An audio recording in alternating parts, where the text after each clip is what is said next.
Dr. Neal. Where's Neal? Oh, okay. Come on up, Neal.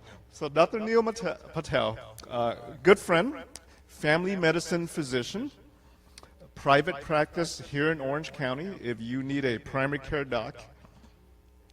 Born and raised here. After completing his medical schooling and residency here in Southern California, he chose to serve the same community that shaped him. So Dr. Patel is an educator. I know that he speaks for Alzheimer's Orange County and other organizations. He's an innovator. He's a visionary. He focuses his practice on older population, delivering compassionate, patient-centered care. He volunteers actively for communities like Listanak Free Clinic, and he's with the Flying Samaritans, and he's an educator for Alzheimer's Orange County.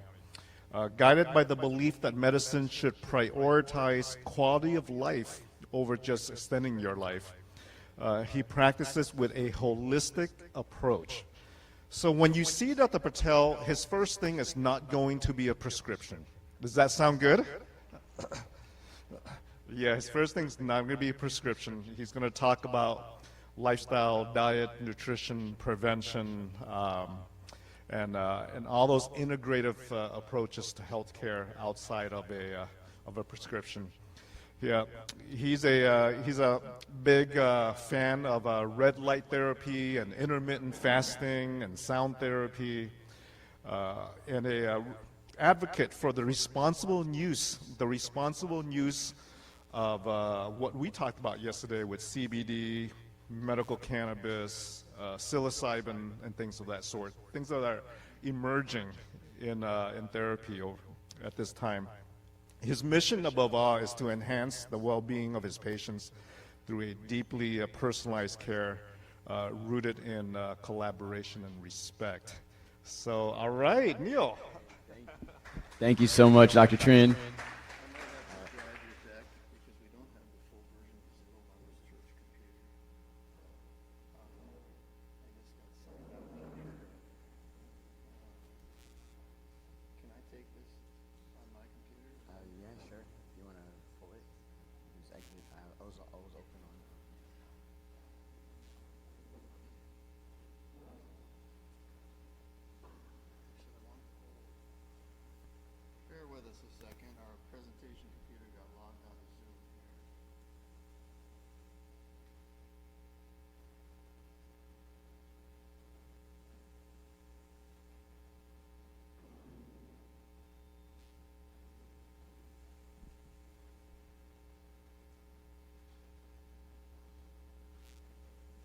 This meeting is being recorded.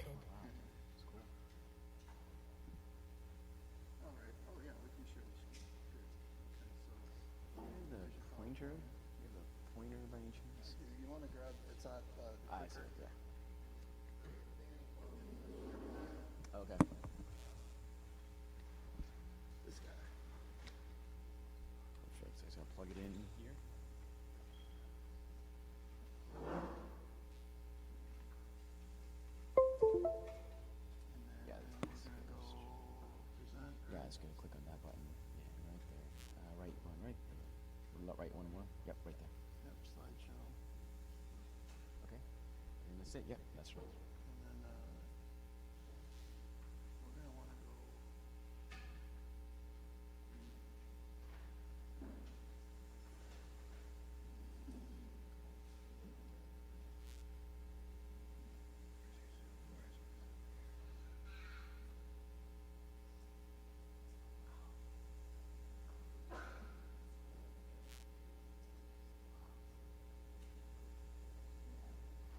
So many steps, huh? Wow.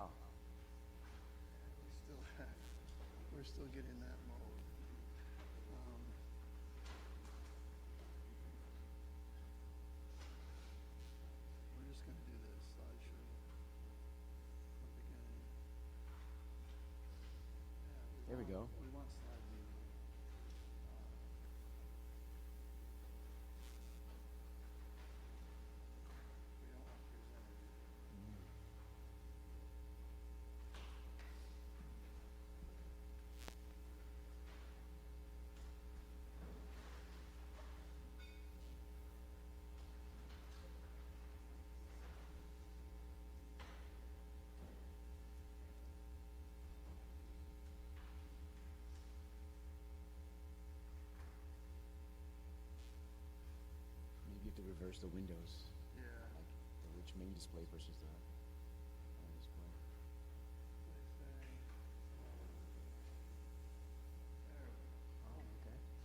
All right. Okay. Hi, good morning, everybody. Thank you for having me. It's so nice to be here. As Dr. Trin mentioned, my name is Neal Patel. I'm a private practice family medicine physician in Orange County, in the city of Orange. And I serve adults, mainly geriatric population. My personal philosophy in medicine is fewer pills, fewer procedures, fewer doctors, the better. There's a lot of power within you, so my goal is to help you help yourselves. All right, so we're going to start off. Who here likes to sleep? Who here wakes up hoping and can't wait to go back to sleep? Who here likes to work? Okay. Who here likes to stress?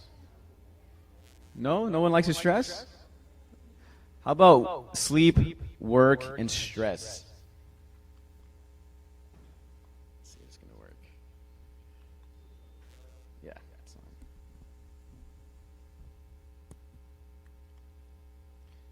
Well, it seems like today's age, this is all we do. Where'd it go? Let's see, it's not working. There we go. Seems like this is the way we live our life. Sleep, work, stress, repeat. All right, I don't know how many times I hear patients say, oh yeah, I'm stressed, but that's normal.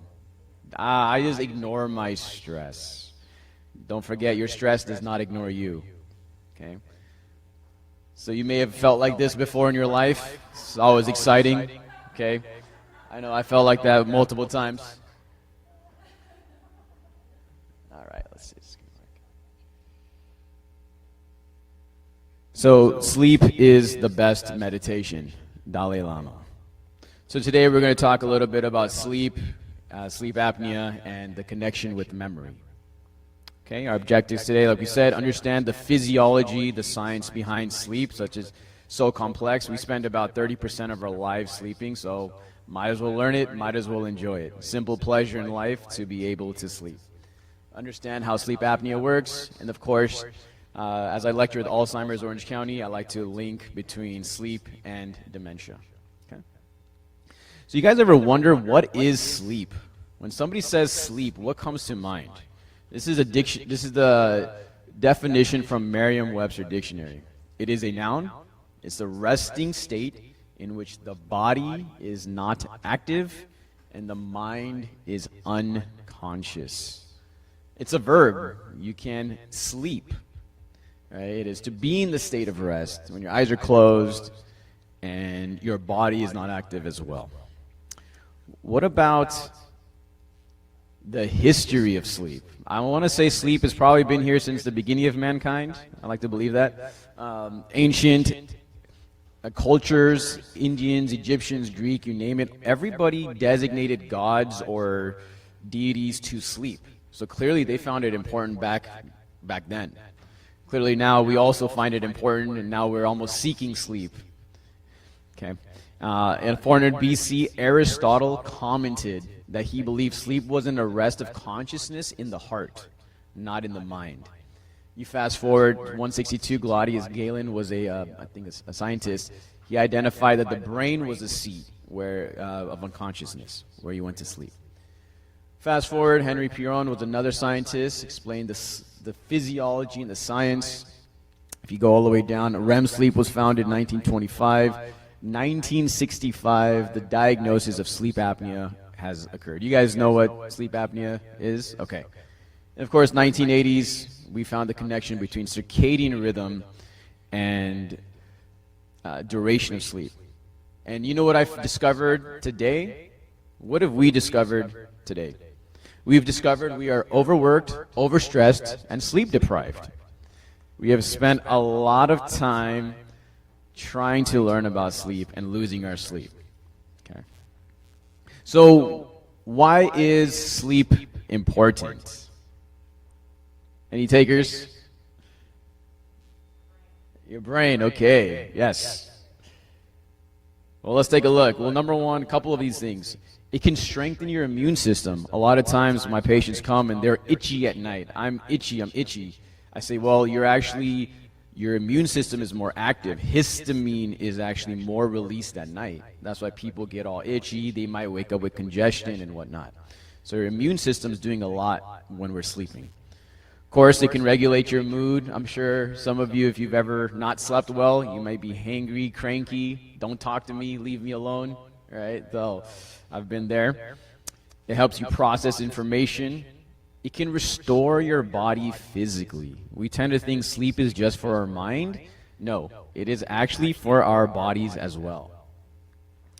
You make healthier and smarter choices, of course, when you're well rested. It can reduce your risk of certain medical conditions. Quite a few, actually. If you look at it, cognitive impairment, immune function, diabetes, obesity, you name it. So many different things. Right, so of course, you decide which person you want to be, either Ned or Homer Simpson. Each night, when I go to sleep, I die, and the next morning when I wake up, I'm reborn. So sleep truly is a rebirth. Every day is a new life that we're living. So let's think about it. We just sleep, right? You guys got like technology, Oura Ring, and Apple Watch, and you got this sleep number, and everything's tracking your data. But what does it really mean? So we're going to go through the stages of sleep. It's quite fascinating. So you guys ever heard of non-rapid eye movement, non-REM sleep? Okay, non-rapid eye movement is the main part of sleep. If you notice here, right, N1 through N3 is considered non-rapid. And of course, REM is where most people know is where you're having rapid eye movement. Now, one full sleep cycle is about 90 to 110 minutes. So you're looking about hour and a half or so. We recommend about 4 to 6 cycles a night. So that's what they say, 7 to 8 hours a night is ideal. Approximately 75% of our sleep is in this part right here, N1 through N3. N1, the light sleep, is like right when you lie down. You guys ever just lie down and you kind of feel like you're drifting? That's that right when you start, N1. Very short time, maybe 5 minutes, maybe 10. Then you get into N2, deeper sleep. This is starting when you become a little more unconscious. We're starting to relaxing. Your heart rate can drop, temperature can drop. If you notice, it can last about 25 minutes, and it can change in cycles. It's very fascinating.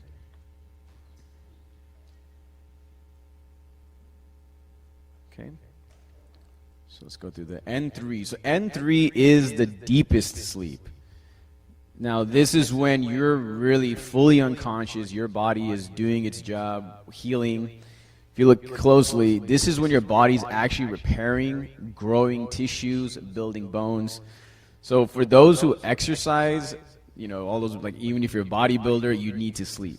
When I went through med school, I had friends who would pull an all-nighter. I need to cram all this. I said, I'm just going to sleep on it because I'll probably process better than cramming it all night.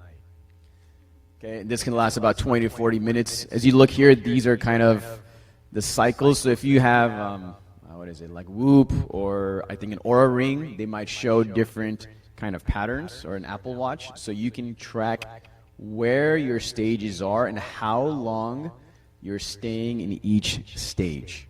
It gives you a little bit better understanding of your own sleep. Now, rapid eye movement. This is what we usually remember or we know about. This is actually considered not restful. So non-rapid eye movement, I explained, is healing your body. Rapid eye movement is for healing your mind. So that's the way you kind of differentiate it. At this time, it usually starts at the end. So you want to heal your body first and then the mind. Don't forget, mind and body are one. It's a big connection. The first cycle, right, 10 minutes, then it can go up to 1 hour. This is when your brain is actually very active. So that's why I told my friends, you cram all night, I'm going to sleep. Let my brain do its job. Because at this time, your metabolism goes up in the brain by 20%. Your brain is actually processing, cleaning old memories, cleaning out old images, trying to filter out what they need so that you can have a clearer day for the next day. Right? Breathing is fast. You're irregular. Your body is responding to the mind. Now, this is so important. It's important for memory, emotional processing. That's why when you may not sleep well, you get cranky. You might not want to talk to people. You might make bad decisions. You're not able to process your sleep. And of course, brain development is also very important. Now, EEG. So, just like our heart has an electrical system, our brain has an electrical system too. We work at different wavelengths of function. Us talking right now, us here listening, being attentive, we're at what we call beta wave. We're awake. Now, have you ever kind of just felt like relaxed, just kind of drifting, but you're still awake? In a meditative state, you might be in an alpha wave. As we get into sleep, your brain waves start to change. Looking at theta, which is light, and then delta waves. Look how slow this wave is. So slow. That's because your brain is now kind of turning down the wattage. Okay? So it's really interesting. You can kind of see this squiggly lines and how it works in terms of interesting here. K complex. When people do, has anybody ever done a sleep study? Yeah, okay. So you might see, if you ever see, look how smooth this is, and then there's this little bump right here. This K complex actually represents when you had a disruption in your sleep. So even small little irritation, it will pick it up. So it's really interesting to kind of check it out every day and every month. See if you're being interrupted by certain things. Let's see if this is going to show. So this is from the Whoop. I would say Whoop is probably the best technology there is to measure sleep. And it'll kind of highlight every single part of your sleep cycle. And it's quite accurate. So you can actually check your numbers, you can check your sleep scores and whatnot. So if you were to look at what it looks like inside your eyes, this is what's happening at rapid eye movement. Okay. So now let's talk about sleep disorders. These are some of the main sleep disorders that I encounter, and I think that a lot of people may have experienced or deal with. We're going to focus only on sleep apnea today, but insomnia, of course, lack of sleep, that's a whole different story. We have a lot of people struggle with that. Restless leg, some of you may have experienced that. Narcolepsy, I personally don't see that often. Okay. So you guys know what sleep apnea is? Anybody heard of it? Anybody ever been diagnosed with it, possibly? Okay. So sleep apnea simply means you stop and start breathing. You're not breathing in your sleep. So that's basically meant to show us that we also, our brain and body need to be well connected. It's noticed usually by a partner. That's usually what I hear from my patients, or tell my husband to get a sleep study. He's snoring, or I don't sleep in the same room as my spouse. Right? If you heard that, that might be one of the causes. The episodes vary. So when we're saying not breathing, it's not like you're breathing for like 2 minutes. It could be 1 second, or 2 seconds, or 1 millisecond. But then imagine adding up those seconds every hour. So you start to accumulate all that time you're not breathing. It's obviously more common for those who are obese and males. Women are at higher risk after menopause. Estrogen does play a protective effect on sleep apnea. So once women become menopausal, their risk will go up. Undiagnosed sleep apnea is a big deal. It's actually undiagnosed sleep apnea at this time is the leading cause of daytime driving accidents.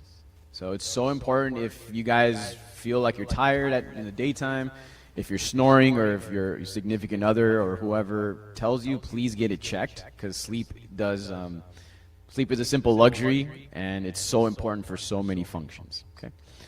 So about 39 million adults struggle with this, and as obesity rises, there's a chance this number will start to go up. Yes. Estrogen. So we're finding out because of estrogen has a protective effect on for women's bodies. So as you go menopausal, you no longer have estrogen, which now increases your heart rate, can increase your poor sleep in a sense. So that's kind of it. Okay. And usually this is what it looks like for people or my patients. Okay. So if you've ever experienced this might be something to consider and get checked out. Okay. So, all right. Okay, so we have different types of sleep apnea. The main one we're going to focus on is obstructive, physical. Something is obstructing your airway, obstructive sleep apnea. Okay, so it's an anatomical, physical thing blocking your airway. There's something called central. That's like next level. I don't deal with that. That basically means there's a disconnection between your brain and your lungs. So the wiring in the electrical system is not actually communicating with each other. So that's strictly like a neurology and a whole different issue. Most patients fall under OSA, or obstructive sleep apnea. So if we were to look carefully at this picture, so let's see this lady here. So this is your nose, your mouth, right? You have two places where you can breathe. Right? You go down your mouth and you breathe. This is the uvula. Here's your trachea. So you're going to breathe into your lungs. Your nose, of course, as well. So look at this focus right there on this part. Now, if you look carefully here, like it's kind of getting blocked. It's a little more open, this airflow. All of a sudden, it's blocked. So snoring is kind of that noise when you're flapping that uvula back and forth. And the snoring is basically forcing that to push open. So this is where we call the obstruction, right there. Let's see if this is going to work. When the muscles in the back of the throat relax, it causes sleep apnea. These muscles provide support for the tonsils, the tongue, the soft palate, the uvula, the side walls of the throat, and the triangular piece of tissue that hangs from the soft palate. Your airway narrows or shuts as you inhale when the muscles relax. Your blood's oxygen level may decrease if you don't get enough air. When your brain detects that you are having trouble breathing, it abruptly wakes you up so that you can clear your air passages. This awakening is usually so brief that it is forgotten. Each hour throughout the night, this sequence may repeat itself 5 to 30 times or more. Right, so you can see the actual air being going in and out. Okay, so diagnosing sleep apnea. So it looks like some people here have been either done a sleep study, or I don't know if you guys went into a center or did it at home. Who did it at a center? You did a center. Oh wow. At home? Anybody try it at home? Okay. It's becoming more common now at home, especially after COVID, for sleep apnea. So it's quite a lot of stuff if you do it at a center. Basically, they set you up with all these different wirings and whatnot, and they're going to try to check all of these different parameters: oxygen, heart rate, your lung respirations, your leg movements. So many different things. This is a simple thing to assess for yourselves. It's like a quick score to check, like, hey, are you at a risk for sleep apnea or not? So over age of 50 automatically puts you at risk. So it's one of those things, male puts you at risk. So this is just a screening tool. It does not mean you have it, but for anybody who's concerned, this is something you can try yourself and see. And realistically, this is what it looks like if you go to a sleep center. I mean, does this look natural? All right, this is kind of crazy. They basically tell you, yeah, act normal. Just act like you're going to sleep at your house, you know. But don't worry, we're going to tie you up to about 20 different wires, and we're going to be watching you sleep. Yeah, that's really normal, and I feel comfortable, right? So that's what's happening. So they make it look like a hotel room, and there's usually like a window. So they're kind of like watching you, basically. But the whole point is all of these different wires are meant to check different things in terms of sleep. Let's see. Okay. So this is interesting. Actually, these guys just came to my clinic 2 days ago. Very, very cool. So Dream Health and Dream Health has created actually a full online sleep apnea type of like service. If you're worried about sleep apnea, you can go on there. They'll get you consult, and they put this little device right on your chin to sleep overnight. With this little device, they can check your heart rate, your oxygen, and your respiratory rate. So this is way more comfortable to try, and it's a lot easier for patients to want to do it. A lot of times, patients don't want to even do a sleep study because of how daunting it can be. So for anybody who may struggle, this is actually a really unique thing that just came out. So let's see if we can hear sleep apnea. So I want you to listen very closely. We're going to see if we can hear it. Let's see. All right, snoring. Okay, so let's listen.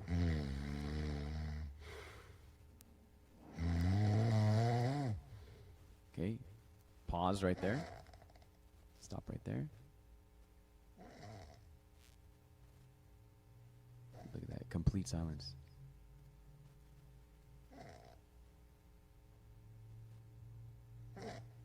He's still not breathing. Okay.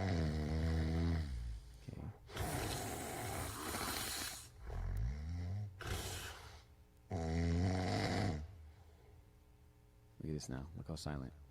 1, 2.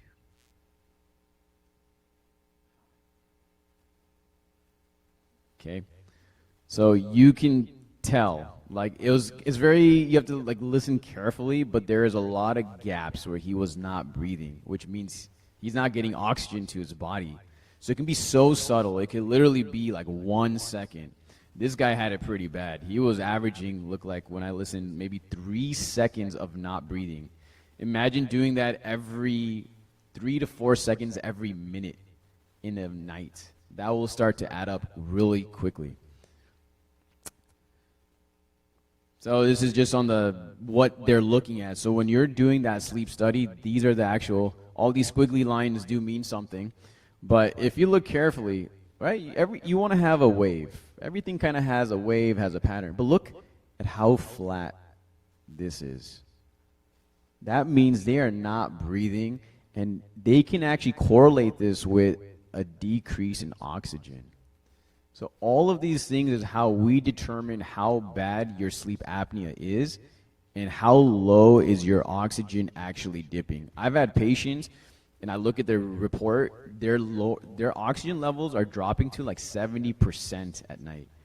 That is not normal. A normal human who does not smoke, their average oxygen is between 95 to 100% on room air. If you are a smoker, it's at 88 to 92%. So imagine sleeping at 70% oxygen. So this is a really big issue, and people feel a difference. Okay, so that's kind of what it looks like. So if you were to do a sleep study, or if anybody here feels like they might have sleep apnea, this is what they would basically recommend or tell you. No alcohol. Alcohol affects our sleep as it is, so we try to avoid it, especially during your sleep study. Caffeine as well. No naps, right? You want to shower, bring PJs, basically pretend like you're going to a vacation or a little holiday. The good thing is you are able to drive yourself there and back. They don't administer any meds, nothing. You just are there, and then you can go back. Okay, so let's talk about treating sleep apnea. Number one is lifestyle. Very big. Like I mentioned, I don't like a lot of things. So much things that we can do in our power. Sometimes it's hard, but obviously the first thing is to lose weight if you are overweight or obese. That's been shown. Nasal congestions, debatable. I got to update the slide. There's medication now, but CPAP or APAP, anybody heard about those machines? CPAP, right? That's basically, we'll talk about how that works. Area stimulation, positional, oral. And as of last year, anybody heard of Zepbound? Zepbound, yeah. Or you guys heard about Ozempic, the juice? Everybody's on it. Okay, so Zepbound is the first medication that has been approved to treat sleep apnea. So now we have medication. Zepbound basically makes you lose weight. That's how it works. Right. Oh, yes. We're going to get to that. Yeah. So these are certain devices that may work. This is interesting. It's a pillow. It's a little smart pillow. You slide this under your pillow, and when it hears you snore, it actually inflates to kind of prop your head up to hopefully open. This is a cheat, okay? Please get your sleep study done. Don't use this and say, hey, I'm cleared, I'm covered, okay? They have oral appliances as well. Some people wear a backpack to force themselves to sleep on their side. I do not recommend surgery. That is not the goal. Back in the day, they would literally cut out that little piece behind your throat to open your airway. No, that's not how it works. Yes. Why? Because it can actually cause other complications. You're removing your tonsils, which are also important for your immune system. Yeah, and you basically don't want to harm your body if you're able to avoid it. Okay. So this is what it looks like. Now, not very natural. It can be uncomfortable. I'm not sure if any of you have a CPAP or APAP machine now. CPAP is kind of fading out. It's more APAP. It's automatic positive airway pressure. But you can see, wearing a full mask, that's not comfortable. I have a patient who's claustrophobic. And I'm like, we got to do something. But he's like, I refuse to wear the mask. So I'm kind of trying to figure out how to meet him where he's comfortable.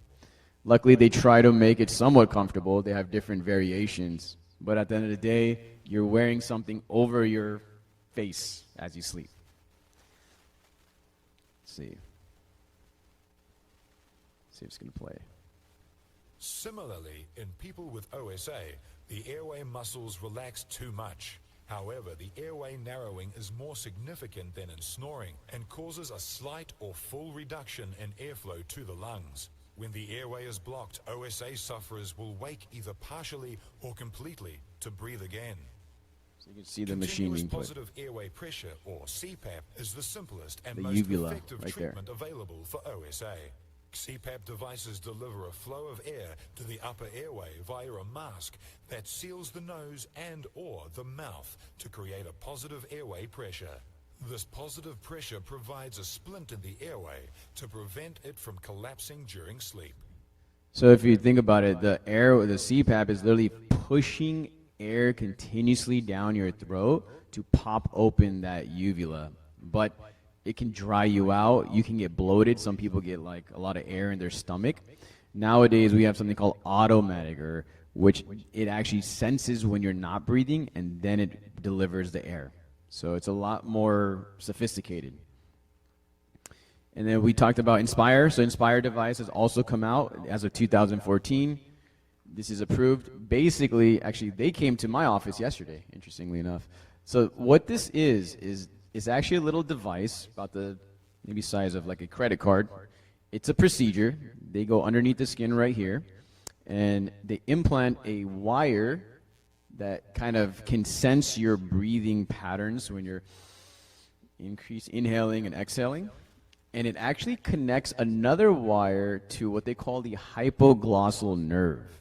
And that stimulates your tongue. So it forces it to stick out. It kind of pushes your tongue up. So what happens is when this device senses that, hey, I'm not breathing, it sends a little zap to the tongue, and it pushes the tongue up, which then opens the uvula.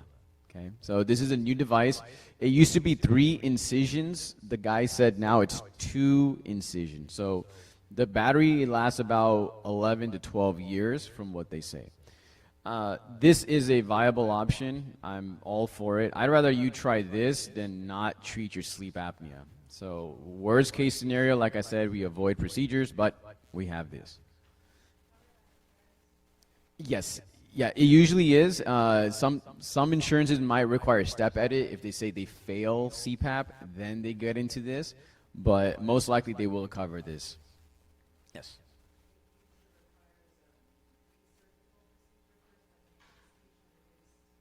Yes, you will. Oh, you do? Okay.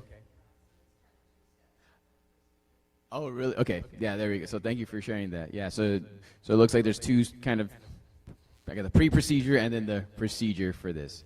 Overall, it is a same-day procedure, usually very minimal complications, but it's still a procedure. Okay, we're going to skip that. So this is basically, if you were to summarize sleep apnea, you're basically clipping it off. That's literally what's happening. You're putting a clothespin right over your airway and your breathing tube.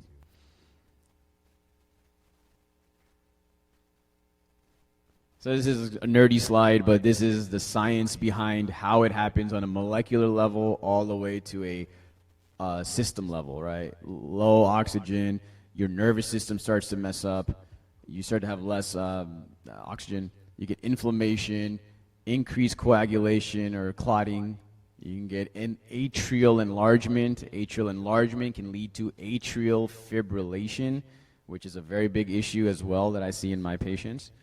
And of course, then you lead to all the other things that come with it, right? AFib, high blood pressure, stroke, you name it. So for those who want to learn more about sleep in general, you can easily, you go on these websites, great resources, a lot of great data. So who said nights were for sleep? So as Dr. Trin mentioned, I do lecture with Alzheimer's Orange County at this time in both English and Spanish. So I give the dementia overviews to both populations. I'm very big on memory. I do serve geriatric population. A very big concern is memory, right? In the U.S., we are aging as a population, so this will become more and more prominent as the years go on. So let's go through a few things. Changes with age. As we age, we get less time in REM sleep. Sometimes we think about that grumpy old man. Why is he grumpy? Maybe he didn't get enough REM sleep or for other reasons. But there's basically so many different parts of your brain that play a role in sleep. It's harder to fall asleep and stay asleep. I know I struggle with sleep myself. Hypothalamus, this is part of your brain that's kind of like your thermostat in a sense. It's just all the automatic stuff you never think about. I've never once told my lungs to breathe. They just do when I'm sleeping. Pretty cool. The suprachiasmatic nucleus controls your circadian rhythm. So for those who take melatonin, right, I would recommend no more than maybe 5 to 7, probably 5 to be honest. If you increase your melatonin, your natural melatonin will shut down. The brain is smart and lazy. It says, why do I have to work? I will wait for pills to work for me. Okay? And of course, light is very important to maintain rhythm. So people like in Alaska or South Pole, when it's really dark all day, they actually go to like Home Depot and they sit in like bright lights to actually stimulate that they're being in daylight. So it can really affect them. Or even people who work night shifts a lot, they can be affected. So this is kind of what's happening throughout our life. So you can see, right, as we're babies, think about when you're kids, how much time they're sleeping. And why is that? Because they are developing, they are growing, they are forming who they are. But as life goes on, yeah, we just stay awake. And of course, with technology and everything, we tend to have more reasons to stay awake. So these are just different kind of things happening in the body, basically between the stages, slow wave and theta waves. As we mentioned, memory is so important when you sleep. So sleep deprivation leads to not enough time to create those new pathways, right? Our brains need time to develop things. Sleep is just transformative. Non-REM can be important for learning. Deep memory tends to decline as we get into our late 30s and further on. I have a lot of patients say, oh, I must have dementia because I forgot where my keys were. It's like, no. Did you remember where your keys were after? Yes. So there's something called normal aging and not normal aging. Adults over 60, they had a little bit, or had a 70% loss of deep sleep. I wonder how this will work with technology. with all of us being on our phones, and I wonder if this will be affected for younger ages. So we're about to see how this plays out.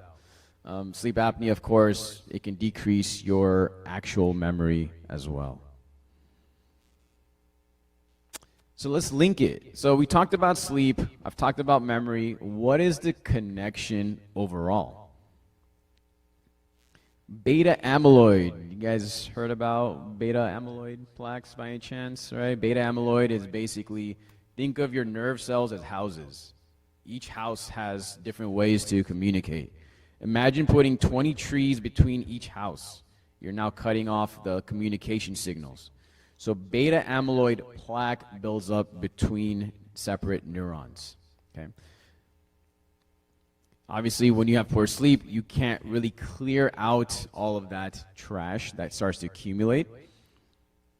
Your circadian rhythm, of course, starts getting disrupted. We've talked about that. Right? Dementia can cause damage to different parts of your brain. Of course, inflammation, oxidative stress, and then blood-brain barrier. Our brain and body are one, but the brain keeps a little bit of a distance with something called the blood-brain barrier. When we eat food, it doesn't go right into our brain. There's only certain things we allow to go in and out of the brain. Let's see if it's going to work. Let's see. Yeah, so let's see if we can see the actual pulsing of the blood flow. Let's see. I'm just going to play. There we go. So look at that. You can see how much activity. This is your blood flow. Right? So things are moving in your brain too. It's not just our body that moves. Blood is flowing all across the brain. Very cool. You can see all that fluid. Of course, with sleep and Alzheimer's, there's obviously a big correlation, which we talked about. Right? Plaque, sleep deprivation, damaged brain cells, you name it. So the correlation is quite there. Let's see if we can hear his explanation. This is a really interesting.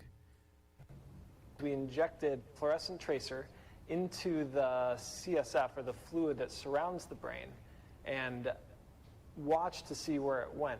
The fluid, as it moves down the artery, is able to move right into the brain tissue. As it moves into the brain tissue, eventually, if you look long enough, where it collects is at the other end, at veins, which are another part of the circulation. Once it reaches those veins, it's able to drain out of the brain along the outside of the veins. As the fluid sort of courses between those two, in along the arteries, through the tissue, out along the veins, that continuous flow sweeps along particles that are sitting in between the cells. So it's really cool. So that's the glymphatic. You have a lymphatic system, which is like the trash can for your body. Then you have the glymphatic system, which is a trash can for your mind. How does trash get removed from your house? You must physically move it out. So we must physically have the glymphatic system move the trash out through the glymphatic system. So with all that said, do we as Americans think sleep apnea is a big deal? Well, clearly, yeah. A lot of us all are on the same page. Extremely serious, pretty serious, serious. You can see that people do probably take this more seriously than maybe even their stress. Okay. So I'd like to kind of end with a few stats here. A Harvard study was done, long-term study. It followed 2,800 people, 65 and older. Individuals who slept under 5 hours were twice as likely to develop dementia versus 6 to 8 hours. Another study of about 8,000 participants found 30% increase in dementia risk if you slept for 6 hours or less at these ages compared to a normal sleep. So clearly, sleep is such a simple luxury, but it's so important that we address it. A lot of times we say, I don't have time to sleep. I'm stressed. I got X, Y, Z, and I got to do 20,000 different things. But something as simple as sleep is so important. And like I said, I do I work with geriatric patients mainly, and these are some stats. Life only flows in one direction. We are headed and currently in the beginning of the silver tsunami. Have anybody heard of that term, silver tsunami? Yeah, okay. So we are basically, for National Council of Aging, about 57, we'll say 60 million at this point, over 65. Per AARP, 10,000 people turn 65 every single day in this country. Okay, so whether you're in healthcare, whether you're not in healthcare, everybody will be involved in senior care one way or the other in this country in the next, I'd say, 10 to 20 years. This is quite eye-opening. The U.S. Census, U.S. older population grew from 2010 to 2020, the fastest rate since the 1880s. Older adults are projected to outnumber children under the age of 18 for the first time in U.S. history in 2034. So we're going to see a complete shift in not just healthcare, but demographics, everything, our entire economy. So everybody has to be on board with this. Okay. It's ironic because we're not even one of the aging or one of the more popular aging populations. Look at Japan, 30%. I was in Japan last year. Wow, what an eye-opener. I was out at night.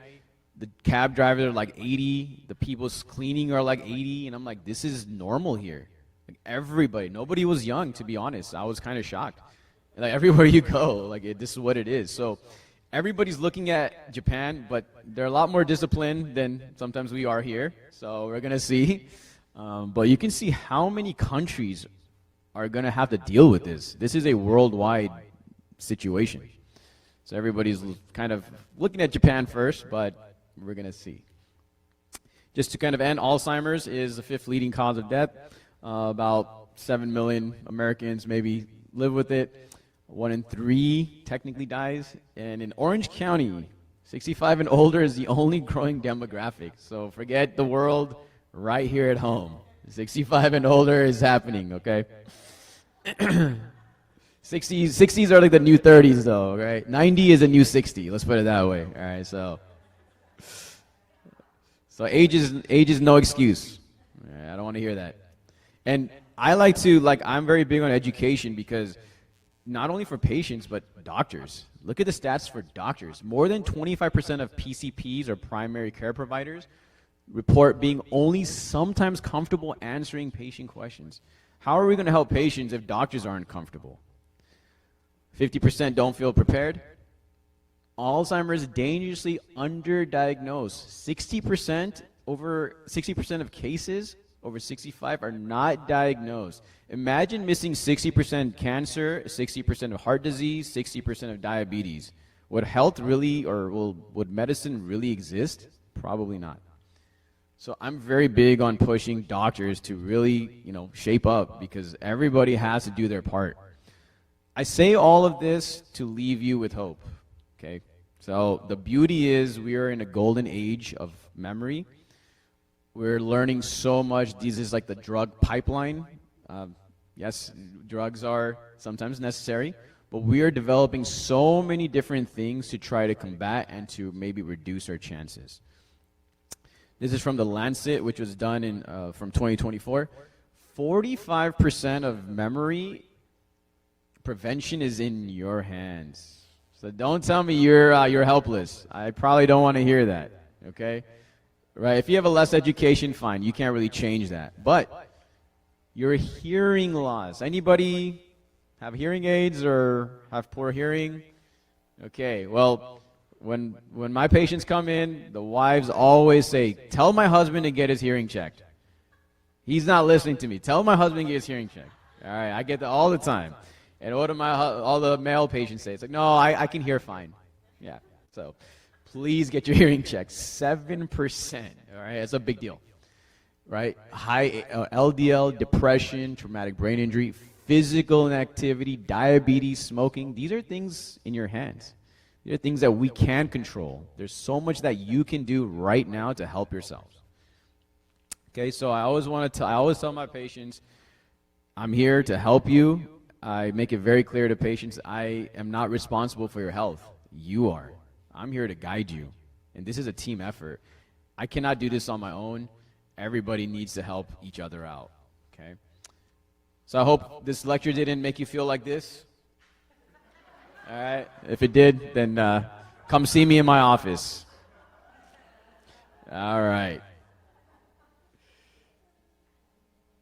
So, or if, I don't know how many dogs, I think dogs get sleep apnea too. Hopefully not. Yeah, that would be no fun. All right, great painting by Vincent van Gogh. I love this painting. I wish we lived life like this. A lot of places in the world still have siestas. It would be great to have it here. For those who are interested with memory and Alzheimer's, Orange County, excellent resource. They have so many good resources here, right here. And of course, they can call us. So if you'd like to connect more with me, I'm on social media educating, and this is my office info and my email. And feel free to get in touch. Thank you.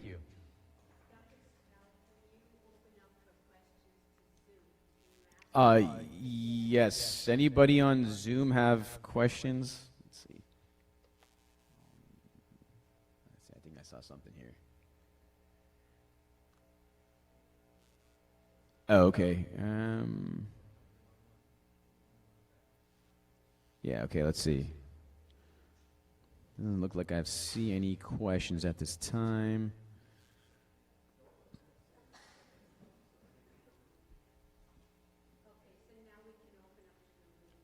Okay, yeah. Yeah, absolutely. So, anybody have questions? Yes.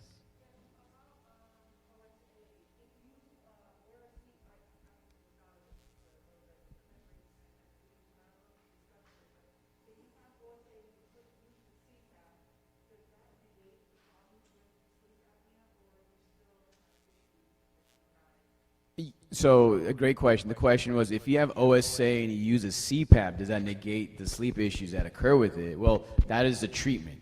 So, overall, the idea is to hopefully reduce the number of those apneic episodes. So, if that guy may have been not breathing 30 times an hour with CPAP, hopefully we may be only maybe 10 times.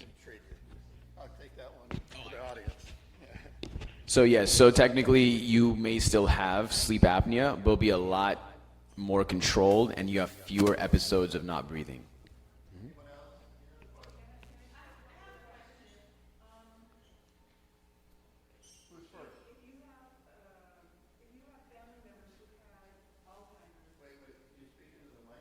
Oh yeah.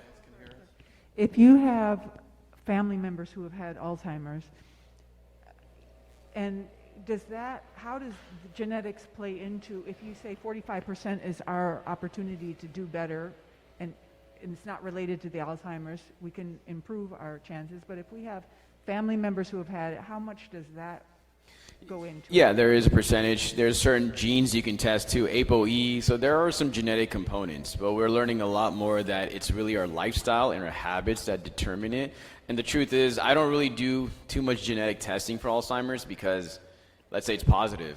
What does that mean? Now Alzheimer's has become a psychological disease you must live with for years in limbo. So I try to kind of gauge where my patients are.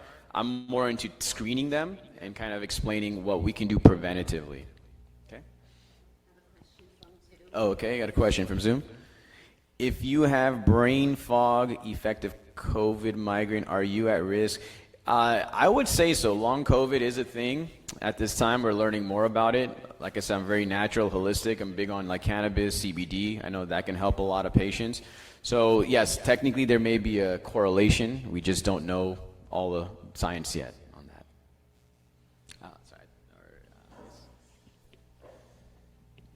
Are there nutritional supplements that are helpful in maintaining memory? Oh yeah, I can sell you on 20,000 supplements right now for about $10,000 a month. Okay, so if you really want supplements, the most bang for your buck, there's so many.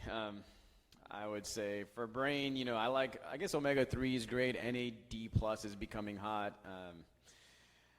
I try to tell patients err with caution to supplements because we have a pill obsession. We're obsessed with popping something in our mouth, including nutraceuticals. So if you were to, I guess, make the most for your bang for your buck, omega-3 for all across the body, Prevagen and all these things online, just be careful. They swear that, hey, I feel smarter. Well, What is? Oh, yeah, exactly right. So I always err on that caution. Food is really your medicine. If you eat, you put junk here, junk will get processed. So I would say, yeah, those few supplements.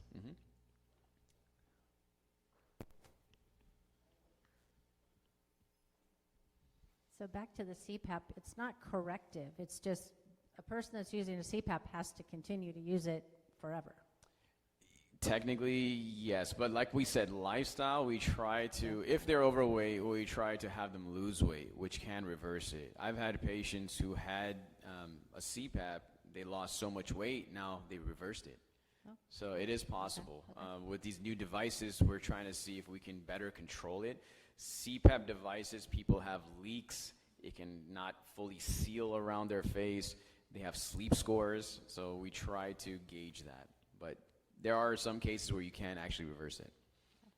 Both my brothers use mouth taping, and I tried it a couple times, and I felt like I slept better. Does that have any effect on apnea? Mouth taping is, I guess that's interesting because it's one way to kind of bypass the uvula in a sense, but I don't know if that would really be recommended for sleep apnea per se. But yes, you technically should breathe through your nose because you're humidifying the air, and you're actually increasing the amount of airflow. You can actually have a lot more air in here than through your mouth. Do you recommend that for your patients? I would rather try that. It's worth a shot. When it comes to sleep, you try whatever it takes. So I usually do lifestyle, non-supplements, then we have supplements, then we have pills. So we try the least invasive first, so mouth taping would definitely be a suggestion. And do you happen to know the statistics of physicians that are going into geriatrics in medical school? I don't know that, actually. I'm not too sure. You look at the numbers and you just think, I can't imagine that physicians going into practice we have enough of them. I don't think we have enough of them, in other words. Yeah, it's interesting. A lot of doctors tend to want to specialize, and we're getting away from primary care, and now we're having a big issue. So we're going to, like I said, the entire landscape of medicine is going to start shifting, or it's already shifting, basically. Thank you so much. Yeah, thank you. Hi, I have sleep apnea and I use the CPAP. What's the new device you're talking about? Well, there's CPAP, continuous positive airway. Yours might be an APAP, or automatic positive airway pressure, which it automatically tells when you're not breathing, because CPAP means you're constantly getting air blown into your mouth. So imagine sitting in front of a fan 24/7. That's what's happening. The other device is called Inspire. Inspire. It's a small medical device that. You have to have surgery for that. Yes, it is a procedure. Okay. Correct. It's a same-day procedure, but yes, it is a surgery you'll be put under. And I have positional sleep apnea, so I think if I sleep on the left or so, then I don't need the machine. Right. Yes, so that's exactly right. When you're lying down, gravity is putting pressure on that little uvula. So it's literally pushing down. That's why people who may be obese or have a bigger neck circumference, that weight pushes physically down into your throat. So when you lie on your side, you're opening that side up. Yeah. So I've seen people like mouthpieces. Do those work?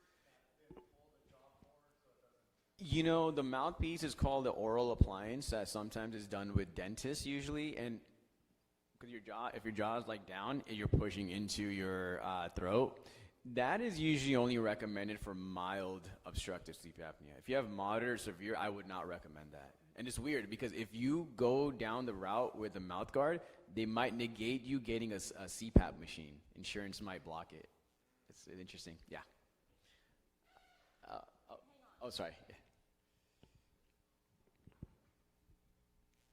Yes, I'm actually wearing the Inspire. Oh, yeah. And it does work.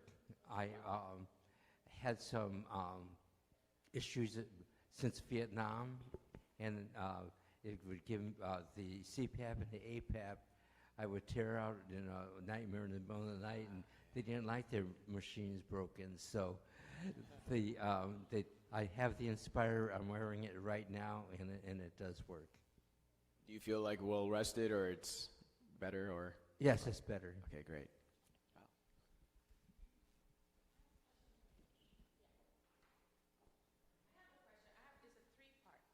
Okay. So, how common is sleep apnea in children? That's one part. Second is, how do we treat children who have been diagnosed with severe sleep apnea? Say, stop breathing 31 times in an hour. And then, what do we expect to accomplish with a treatment plan for children who have been diagnosed with sleep apnea?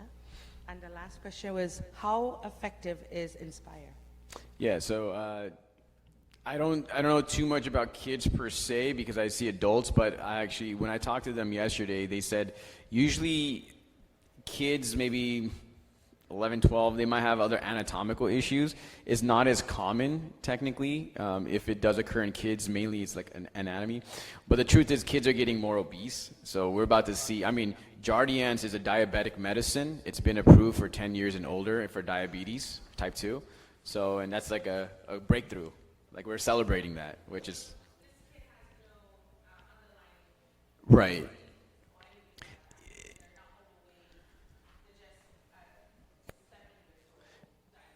Well, that's the idea. So for kids who are not overweight, it is something might be not developed properly in their airway that may be causing it. So it's not as common in kids, but if it does, then you're looking at like, is there something that as they're aging or as they grow up, they're not developed properly? The treatment, I want to say, I don't think it's a CPAP. I would have to look into that, to be quite honest.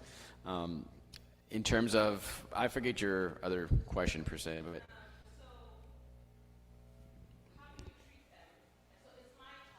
Yeah. My middle one, yes, that's one miracle we're also waiting on. So she was diagnosed with this. I've noticed the breathing issue with her for a long time, and I brought it up to the pediatrician. And they sent her for a sleep study, and they realized, oh, she does have sleep apnea, and it's been way longer than they have diagnosed it. And now she sleeps with a CPAP machine. We have the app on my phone, so I can see how she's breathing in the night and how many times she take off the mask. It's been very effective. Right now she's up to like 80 to 90%. Before she was way below that. So we're doing the sleep machine, but I'm concerned about her future and does she grow out of it? Or they talked about taking out the tonsils, but then I read research says that in children 8 and over, it's not really effective. So we didn't go that route. So I'm just wondering, does she grow out of it? Does it get worse? Does it get better? I have a feeling she'll probably grow out of it because she's growing. Literally her body will start to grow. So I have a feeling throughout. And it's great that I figured CPAP would be the main treatment. And the fact that you're treating it now is more important because that will help her basically in the future. But there's a good chance she will grow out of it. Yeah.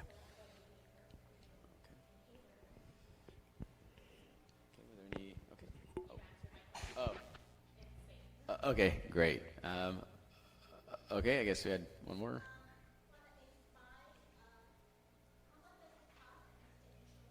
I don't know the cost. The insurance usually does cover it. Some insurance require a step edit, which means you have to fail management with the CPAP machine. So if for some reason you're not able to use a CPAP machine, then they'll say, okay, we can go to Inspire. But overall, I think it's a pretty high coverage. Yeah, it's a machine, right? It goes underneath your skin, the size of like a credit card. It's like the size of a pacemaker. It goes underneath your skin and it connects to one of the nerves. Well, technically, yes, they remove it. The battery lasts every 10 to 11 years. So they'll remove it and then they'll put a new one in. Okay, all right. Thanks, everybody.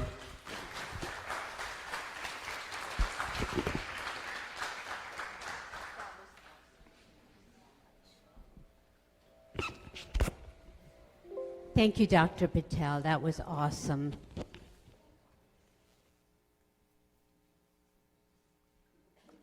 I learned a lot from that.